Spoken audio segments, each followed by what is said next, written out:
Hocam burası iyi.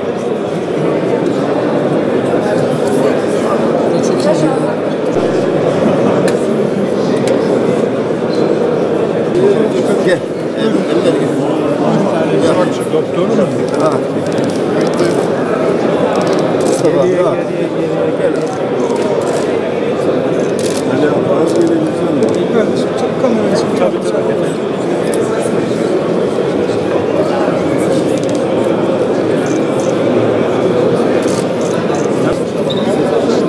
Dostlar, kameraların önünü bir açarsanız göremiyoruz.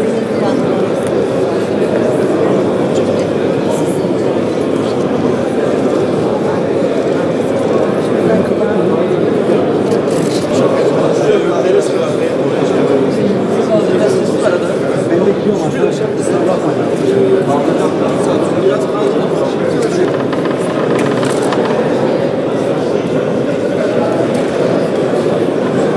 Kimse girmesin arkadaşlar.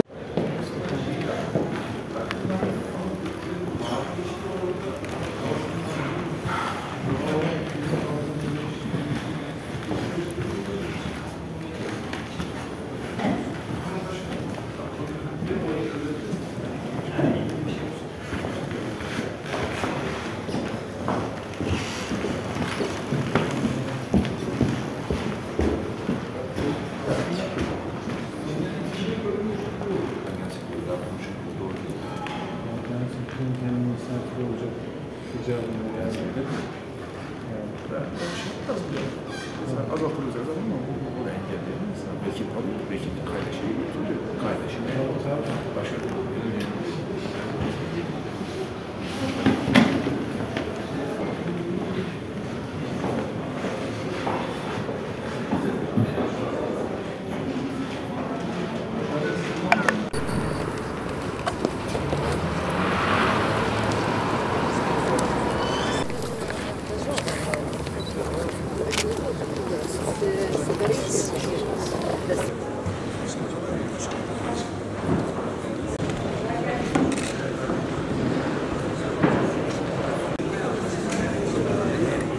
tamam.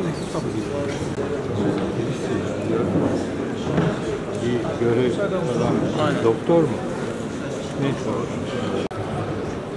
Sayın Türkiye Büyük Millet Meclisi Başkanı. Çünkü artık mesele bir din ya da ırk meselesi olmanın çok ötesine geçmiştir. Az bir görüntünün 21. yüzyılda yaşanıyor olması bütün insanlık adına utanç vericidir. İsrail'in yaptığı bu zulümleri lanetleyerek bütün dünyaya bir kere daha Filistin meselesini asla başkenti Doğu Kudüs olan tamamıyla toprak bütünlüğüne sahip egemen bir Filistin devleti kurulana kadar bu meselenin takipçisi olacağımızı bir kere daha ilan ediyoruz. Annelerin gözlerindeki o korkunun, o bebeklerin, ufacık bebeklerin yerlerde yatan cesetlerinin ve belki o fotoğrafın anlattığından çok daha vahim. Bugün burada Türkiye Büyük Millet Meclisi'nin şeref salonunda ve buradaki salonda yaptığımız etkinliklerle Filistin halkına verdiğimiz desteği bütün dünyaya göstermek için bir araya geldik.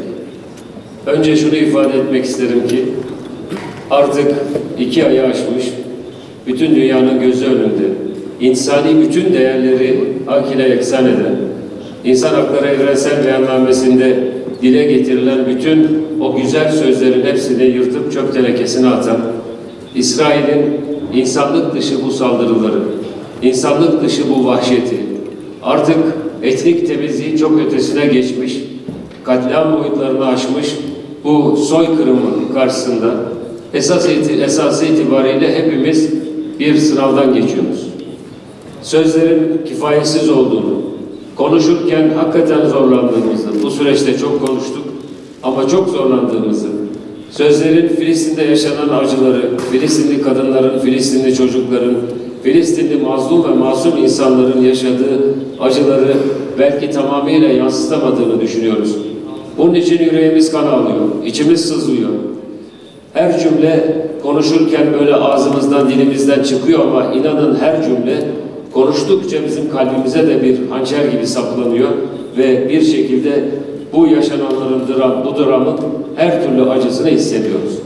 Ancak nihayetinde bütün bu çabalarımız haksızlık karşısında susanın dilsiz şeytan olduğunu bildiğimiz için bu insanlık suçlarına karşı asla susmamayı tercih ettiğimiz için ve Türkiye olarak yerimizi, safımızı belli etmek için bu toplantılarımızı düzenliyor. Bu etkinlikler ve benzer etkinliklerle birlikte hem Filistin'in mazlum ve masum haklarına sahip çıkıyor, hem de Filistin davasının yanında olduğumuzu cümle aleme ilan ediyoruz. Çünkü artık mesele bir din ya da ırk meselesi olmanın çok ötesine geçmiştir. Az evvel gelirken sabah hala etkisi altında kaldığım, hepinizin gördüğü Gazze'deki o yeni gayri insani görüntünün 21. yüzyılda yaşanıyor olması bütün insanlık adına utanç vericidir. İnsanları hem de Gazze'nin itibarlı o asil insanlarının önceki günlerde biliyorsunuz yarı çıplak vaziyette sokaklara dizilip resimlerini çektiler. Son görüntüde ise açlıkları bir çukurun içerisine hepsini tek tip elbise giydirerek oraya toplamışlar ve alaycı bir şekilde kameramanlarıyla son derece silahlı bir şekilde güçlü silahlarıyla var olan kameramanlarıyla oraya insanları toplayıp resimlerini ve onların görüntülerini kaydetmişler. Belki biz burada konuşurken o insanların üstlerinde toprakları örterek diri diri gömmeyeceklerinden emin değiliz.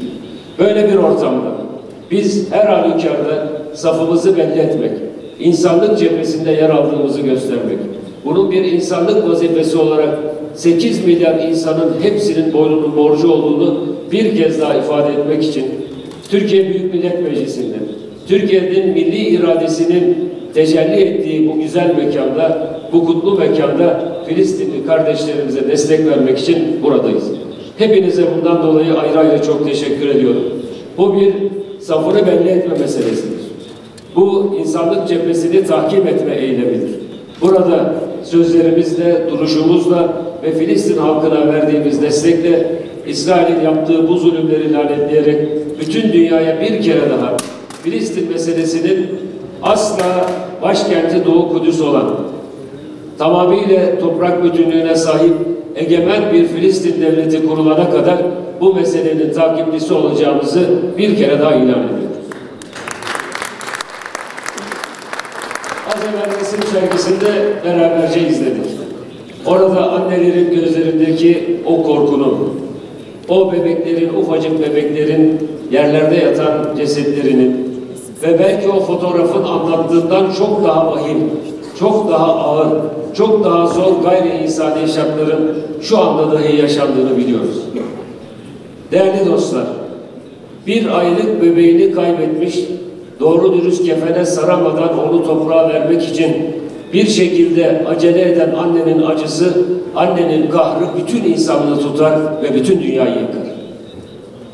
Ayrıca o çocukların kendi yaşıtları düğün törenleri, temsili düğün törenleri üzerinden çocukluk oyunlarını oynarken 5 yaşındaki, 4 yaşındaki o çocukların sardıkları, kefen gibi yaparak sardıkları o oyuncak bebekleriyle şehitçilik oyunu oynamaları bütün insanlığa yeter ve artar bile. Ailesinden birçok insanı kaybetmiş, hatta topyekün bombalamalarıyla 100 kişiye yakın aile ferdinin şehit vermiş olan o annenin, o babanın acısını acaba hangi sözler tarif edecektir?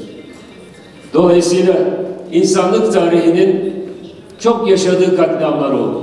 Ama inanın, sizi temin ederim ki bu yaşanan son katliam, son soykırım maalesef insanlık tarihinin en acı, en haksız, en acımasız soykırımıdır. Bunu bu şekilde tanımlamak, yerli yerine kullanmak zorundayız. Ama bundan daha acı veren, evet şu anda insanlar sokaklara çıkıyor, yüz binlerce insanlar, milyonlarca insan sokaklara çıkarak İsrail'i telin ediyor. Dünyanın birçok ülkesinde artık hükümetler de yavaş yavaş uyanmaya başlıyor. Ama maalesef Birleşmiş Milletler Güvenlik Konseyi'nde sadece Amerika Birleşik Devletleri'nin vetosuyla bir acil ateşkes ilan edilmesi önleniyor.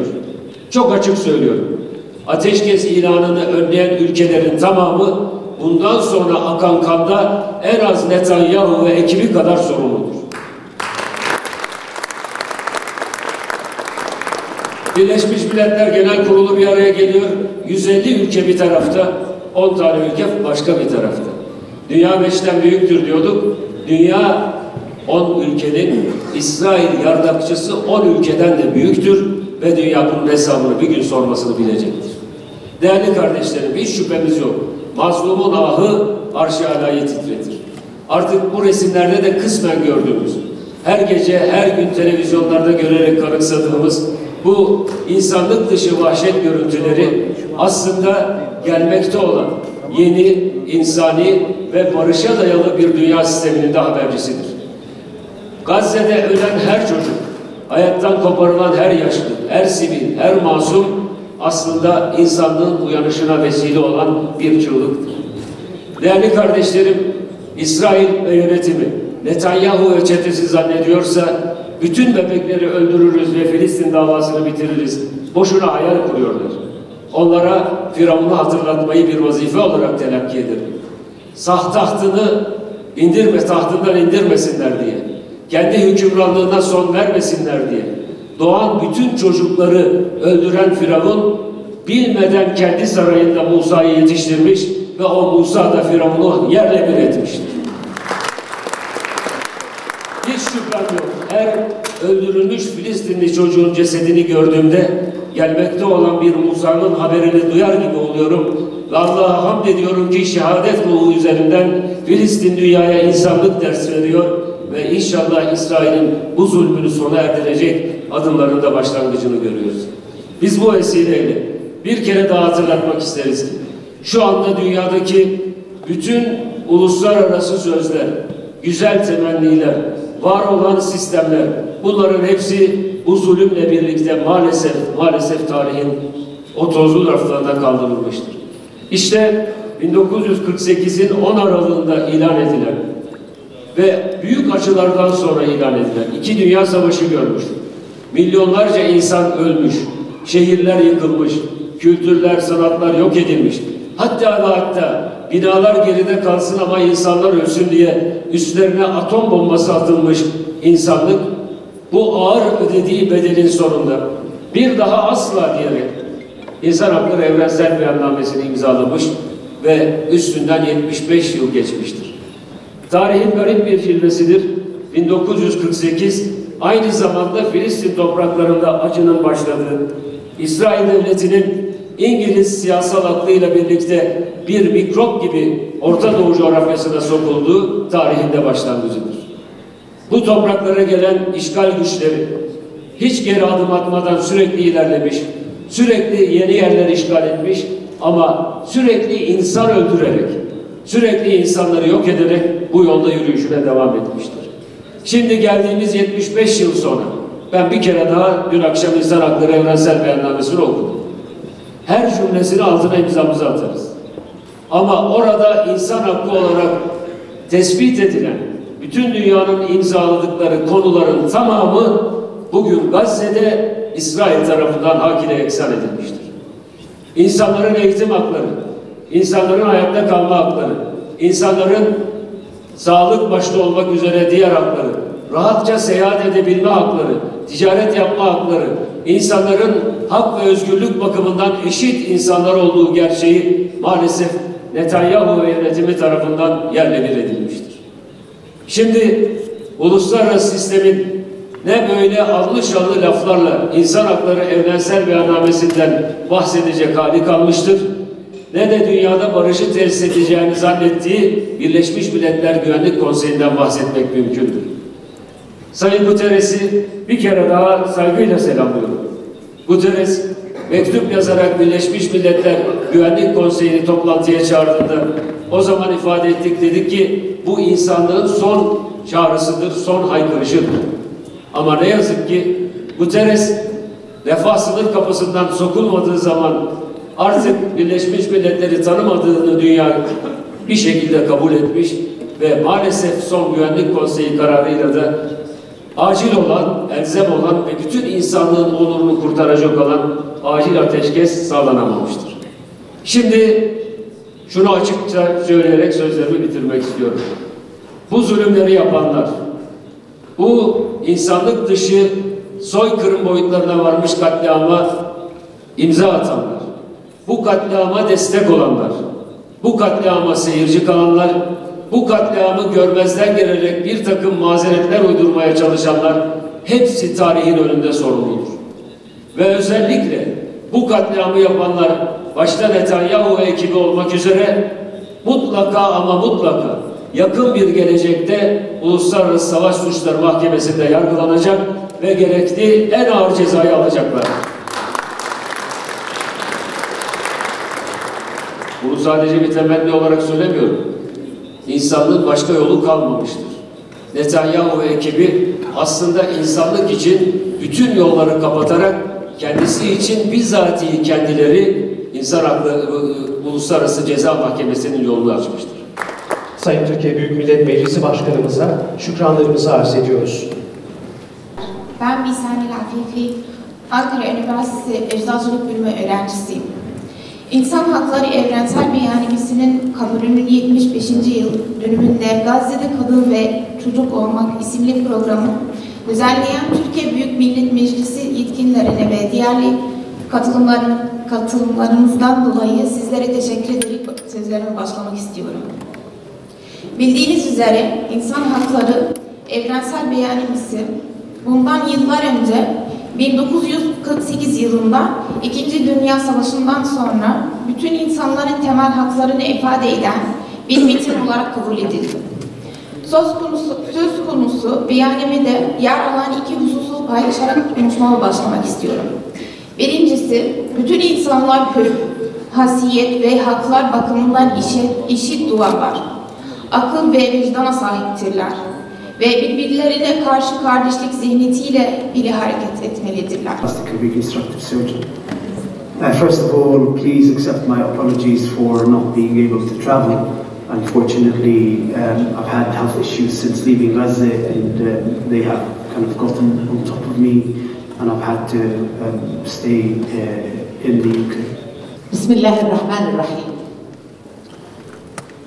أسعد الله أوقاتكم جميعا واسمحوا لي أن أعبر عن شكري لتركيا ولمعالي السيد الدكتور نعمان قردلمش رئيس البرلمان على تنظيم هذه الفعالية وهذا اللقاء في الذكرى 75 للإعلان العالمي لحقوق الإنسان.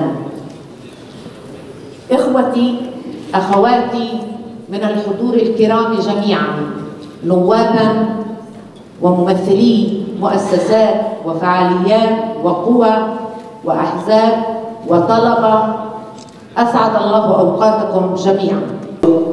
يعتصر قلبي على شعب حلم بالحرية والكرامة والعدالة، ووجد نفسه أمام عدوان حربي لا يبقي ولا يذر.